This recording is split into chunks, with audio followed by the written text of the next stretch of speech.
The basket appeared at my doorstep early that morning. I hadn't ordered anything, nor did anyone know I was staying here. Inside, tangled amidst bright strands of fake grass, wasn't candy or chocolates, but a solitary, oversized eye, pale as milk, gazing unblinkingly upwards. When I touched it, expecting plastic or glass, I felt flesh cold, slightly pliant, riddled with delicate crimson veins that seemed to pulse faintly beneath my fingertips. I recoiled instantly, slamming the lid shut as if I'd seen something I wasn't meant to. My hands shook as I thrust the basket onto the crowded kitchen counter, sending a pile of overdue bills fluttering to the floor. Who would send this grotesque gift? Why target me? I'd moved into this remote cabin, an inheritance from an eccentric great-aunt. I scarcely knew, specifically to hide from the world after the loss that shattered my life. Nestled deep in the woods, far from civilization, I thought solitude would bring peace, not this twisted invasion. Easter was 3 days away, a cruel reminder of renewal while I wallowed in stagnant sorrow. My therapist had suggested retreating here as a geographic reset, a chance to escape reminders of what I'd lost. The nursery left empty, pitying gazes, whispered condolences. But the cabin wasn't peaceful. It felt alive with murmurs, creaks, and rustles, each sound sharpened by my fragile nerves into a creeping dread. I tried convincing myself it was a prank by local kids, testing the newcomer. Yet how could they know I was here, hidden from the world? The eye wasn't some novelty prank. It looked disturbingly real, harvested, preserved. All day, the basket loomed ominously from the counter. I busied myself with pointless tasks, scrubbing spotless floors, rifling through boxes of forgotten heirlooms.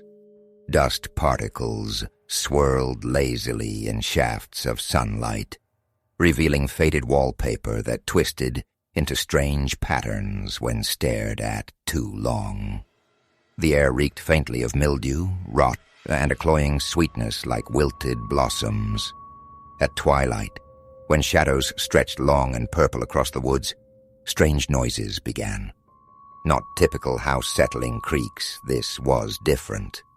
Tiny, frantic scratching in the walls, followed by rhythmic thuds outside. My heart raced painfully. Approaching the door, I peered nervously through the peephole. But the thumping persisted close, deliberate, playful. I glanced downward through the tiny lens, finally spotting it. A single Easter egg, bright bubblegum pink, placed neatly on the porch, almost mocking me.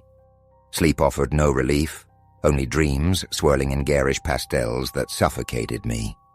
I awoke, sweating, the eerie rhythm echoing still, merging with the frantic thudding of a rabbit's feet, once comforting, now sinister.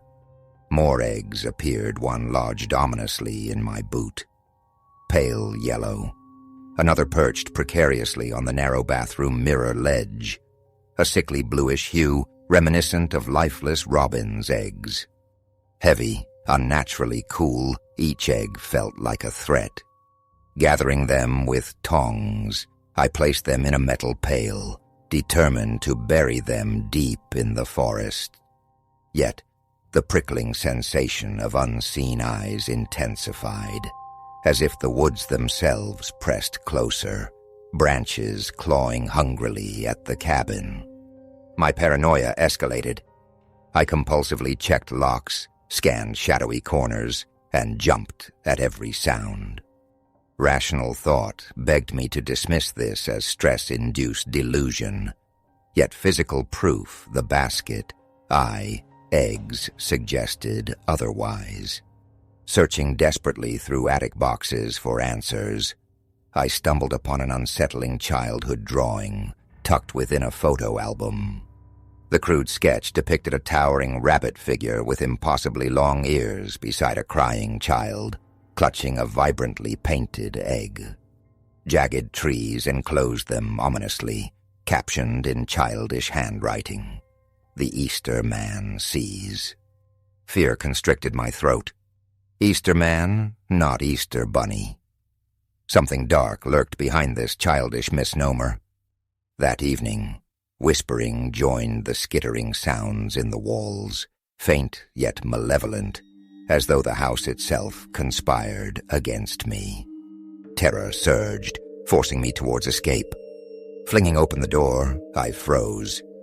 The porch overflowed with dozens of eggs in nauseating pastels, arranged spirally towards the forest. At the center sat the open basket. The eye was missing. Where had it gone? Who or what took it? Retreating indoors, I barricaded myself, clutching a fireplace poker for protection. Shadows danced menacingly. Every sound felt hostile. Attempts to contact my therapist failed. The phone line, conveniently dead. Isolation tightened its suffocating grip. Saturday passed in fearful vigil, punctuated by gentle tapping at windows claws or nails tracing glass. Boarding up windows did little to calm me. Remembering my aunt, the drawing, the Easter Man, I tore through attic boxes once more.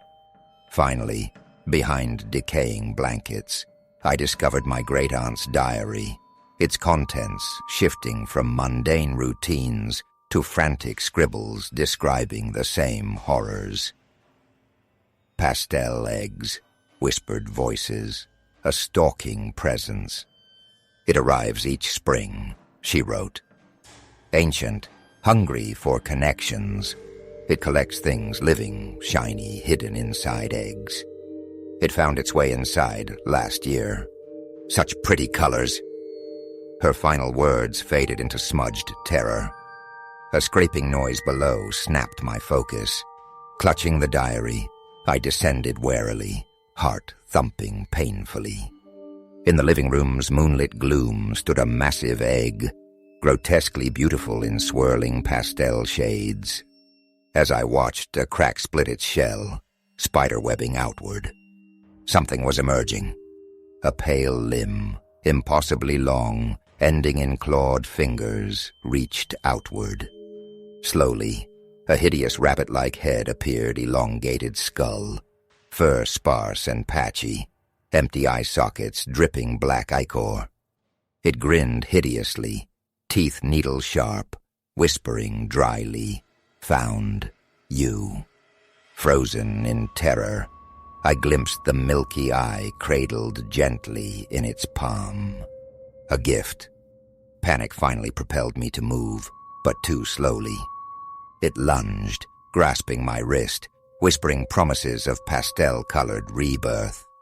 My vision dissolved into swirling colors, reality shattering. I was found wandering miles away, confused and ranting. They diagnosed stress-induced psychosis, prescribing therapy and sedatives. Now, in my colorless apartment, every hue threatens my fragile sanity.